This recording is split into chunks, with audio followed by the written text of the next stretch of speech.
If you're in the mood for something cheesy, meaty, and just plain satisfying, then this recipe is just for you. Because we're turning a loaf of garlic bread into a hearty one pan supper with seasoned beef, marinara, and lots of melted cheese. It's simple, filling, and absolutely delicious. So let's make it up. Now, what I got here is a loaf of garlic bread. I bought this at the store and it's really cheap and it works out well because you pull it out of the package. Sorry for the rattling and riddling, and open it up. It's already buttered and everything just absolutely perfect. So I'm going to slip this into the oven at 375 Fahrenheit for about 8 to 10 minutes just to get a basic bake on this.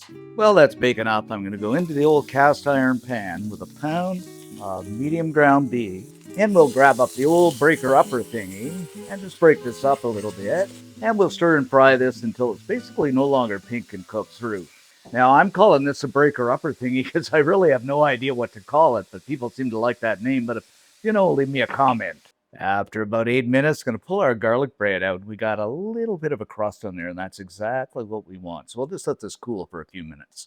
Alrighty then, our beef is basically done here, and we don't have a lot of grease, so we don't have to drain it. So I'm going to shove, as usual, everything to one side here, and I'm going to go in with a small chopped onion, and as always, 3 cloves of the old chopped garlic. Just stir and saute this just until that wonderful, wonderful aroma of onion and garlic fill the air. After a couple of minutes, everything is smelling wonderful.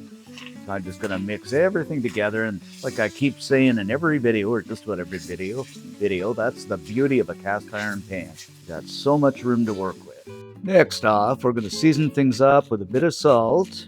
It's always salt to taste. About a good teaspoon of the good old ground black pepper.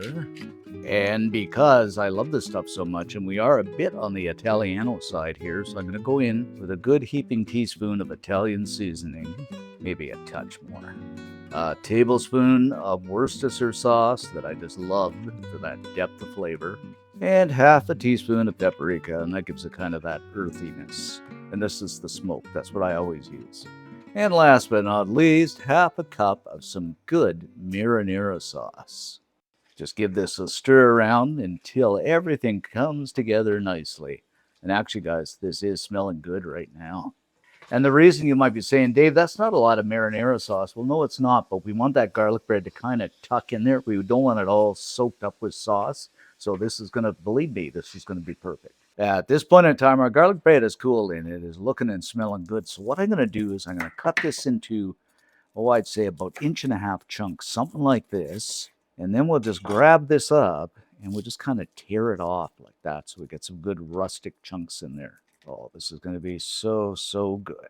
Okay, we got everything mixed together here now, and it is looking good. And if you do find, you say it's too dry for me, you can always add another tablespoon or 2 of marinara. What I'm going to do now is kill the heat, and in we go with a cup of mozzarella, something like that. And then another half a cup of mixed cheddar. And you can use straight, plain old cheddar if you like. I just had this on hand. And we'll mix everything together until this kind of melts down in there. Wow, look at this, guys. Then I'm just going to drop that garlic bread over top of everything. Now, you can push these down a little bit, guys, but I don't want to do it too much because I kind of want that rustic effect. And I think it's looking good right the way it is. So we are going to go over the top with some more mozzarella.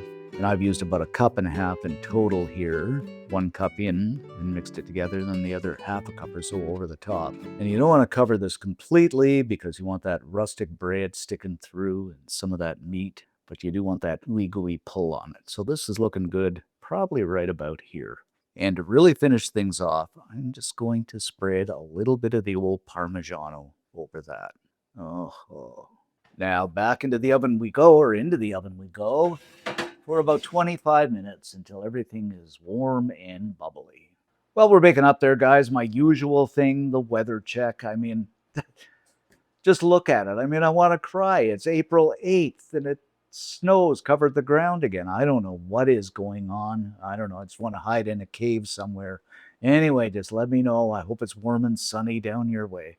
After 15, 20 minutes, guys, we are looking good and bubbly, and just look at that garlic bread, nice bake on it. Everything looks perfecto. Next up, what I'm going to do is garnish this up with some fresh basil. Now, you could use parsley or whatever you like, but I just love basil, so I'm going to use basil. And there she be, guys, our cheesy, meaty garlic bread bake. To me, this is absolute perfection. Everybody is going to love this. All right, guys, let's dig in here and pick some of this up. Just look at this. We got the garlic bread, the meat, the cheese. Oh, my goodness. A meal for a king or queen. All right, now the old taste test. This is really, really good. I mean, the garlic bread is really good for store-bought garlic bread. To combine with the cheese, the seasoning we got, even the basil adds that nice little extra touch. You are going to love this. And if you do make it up, leave us a comment because I love to read them. Most of all, like and subscribe. It helps the channel out. Thanks for watching, guys. I am going to have more of this because it absolutely delicious. And we shall see you in the next video.